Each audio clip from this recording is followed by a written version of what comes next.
Hello Internet. In this video, we are going to be working with a brand new machine learning framework called MLX. This is an open source framework developed by Apple, and as you might have guessed, it's optimized to work on Apple Silicon. Let's start by installing the framework. This is pretty much a trivial task. Okay, and now we can start writing some code. To keep this video short and simple, I'll be creating a neural network that learns to work like an exclusive OR gate. The first thing we need to do now is import the core part of the framework. I'm going to import it as MX. And now we are all set to create our training data. This is of course just the truth table of the exclusive OR gate.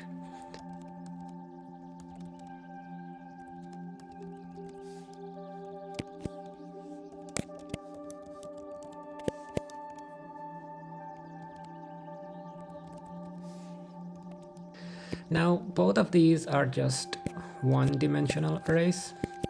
We need to reshape them such that X has 4 rows and 2 columns, and Y has 4 rows and 1 column. Okay, now I'm gonna print X and print Y, and I'm gonna run this program to take a look at our arrays. Okay, as you can see, the shapes of our arrays look good. Okay, back to writing more code. Creating a neural network with MLX is quite easy. First, you have to import mlx.nn. I'm going to import it as nn.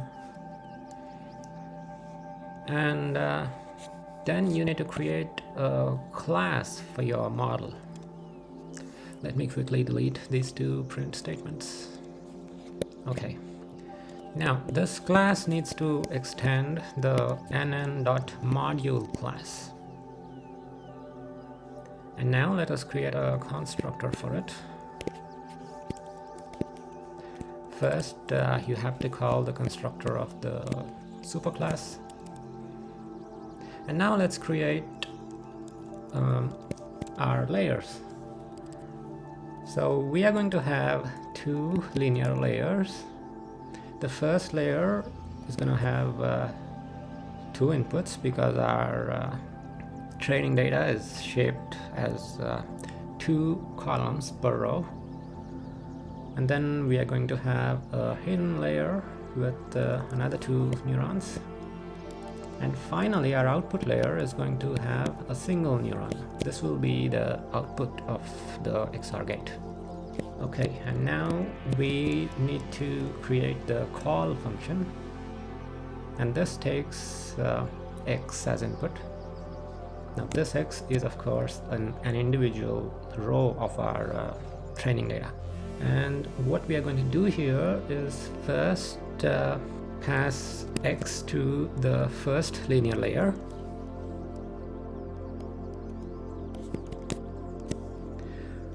And then we are going to use the tanh activation function. And then we are going to pass X through the second linear layer and just return it.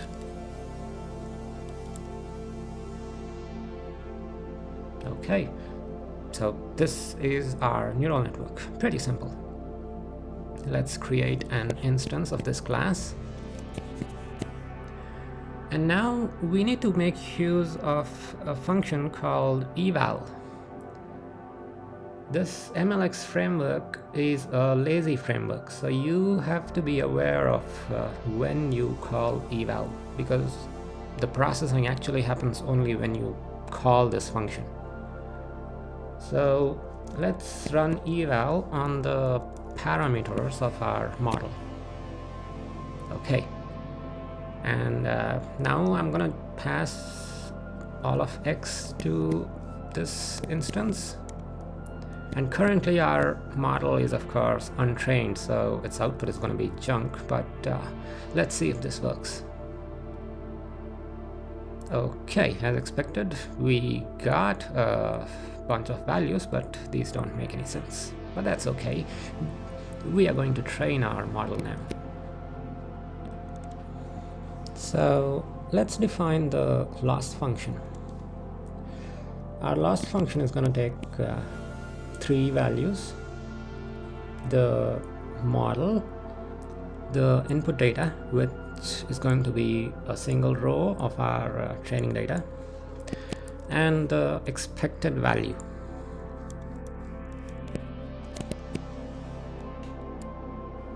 And now we are just going to calculate the mean squared error loss, and to do that we just call the mean function,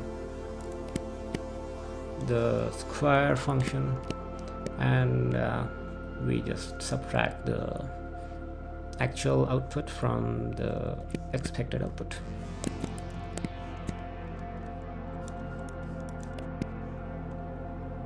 Okay, and we are going to return this. Our loss function is ready. And now we are going to be doing some gradient descent, but to do that we have to first calculate the gradients. And doing that with MLX is quite simple. All you need to do is call a function called value and grad. And to this function you have to pass your model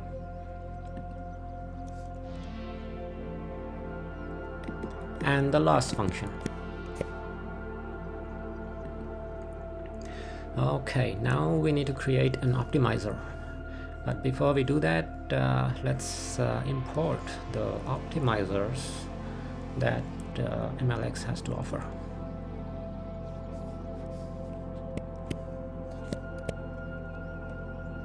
And now let's create a stochastic gradient descent optimizer. I'm gonna set its learning rate to 0.01. I'm gonna quickly run this program just to be sure there are no syntax errors. Okay, good. So now we can start our training run. We are going to be running 10,000 iterations. And in each iteration, we are going to pick up a random row from our training data. So, yeah, random, and we're going to pass 0,4 to this.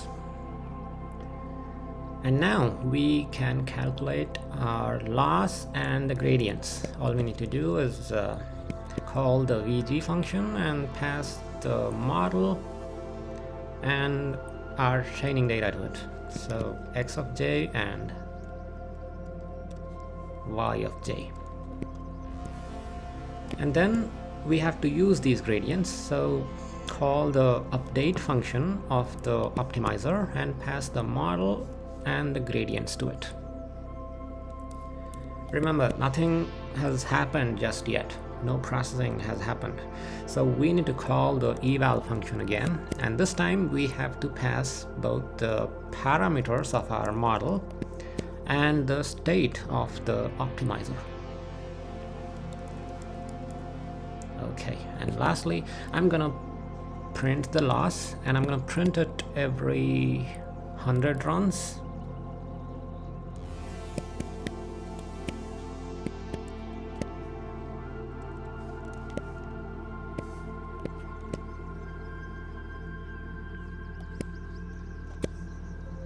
Yeah, this should do. Let's try compiling and running now. Oh no.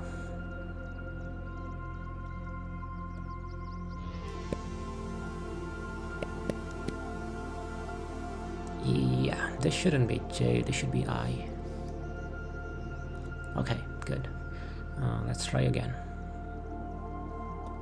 Okay, we see that the loss is decreasing and it reaches really tiny values, which is good, perfect.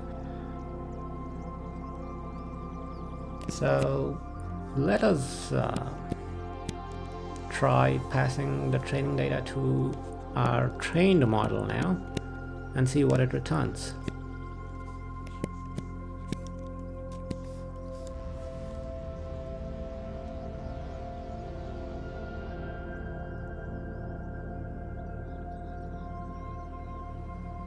Okay, so this definitely looks like 0, 1, 1 and 0. We can round these off, and I'm going to import numpy to round these. And yeah, now I'm going to pass the output of this model to np.round.